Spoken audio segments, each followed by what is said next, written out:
So I am Remy Bonny. I am the executive director of Forbidden Colors. Forbidden Colors is a Belgium-based LGBTQ plus organization trying to deliver human rights and democracy for LGBTQ plus people in Europe. So we have been working all over the European Union, but also the Council of Europe, and trying to foster LGBTQ plus rights and to mainstream them in daily life and fight for inclusion and equality everywhere on this continent.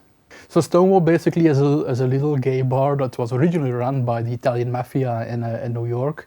That was being raided by the New York police basically every single week.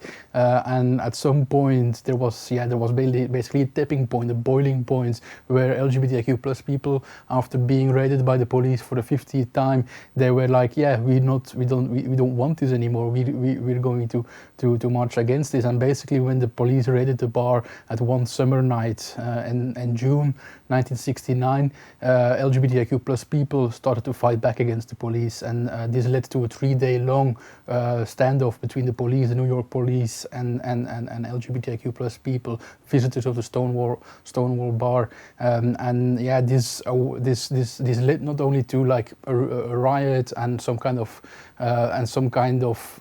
uprising, but also to a real awakening of LGBTQ plus people, that you have to take your place in society. You have to be visible in society. Otherwise, you don't get accepted by society at all. So it's by creating this visibility and coming to the streets. And then a year after the first Stonewall riots of 1969, we had the first Pride March.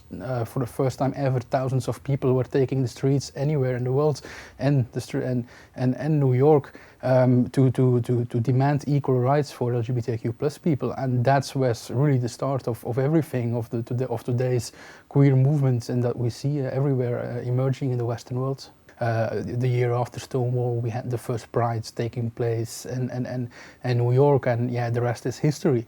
We have seen pride parades all over Europe, all over the world, from New York all the way to Thailand, Taiwan, but also everywhere in the European Union today. Pride is a moment where basically people come together to celebrate love, to celebrate diversity and inclusion. And over the last years, we've seen a huge development, I would say, in how prides are being organized. While in 1970 and 1969, when the first LGBTQ plus people were taking the streets of New York, Pride was very much still a protest. Today, Pride is in Western Europe still a protest, but it's also a celebration of what we have achieved over the last decades. And I think we should not forget that indeed Pride is a protest, Pride is still a protest, but we should also be proud about what we achieved over the last years, because in the US, in Belgium, everywhere, and almost half of the European Union today, we have marriage equality, we have trans rights, we have rights for intersex people.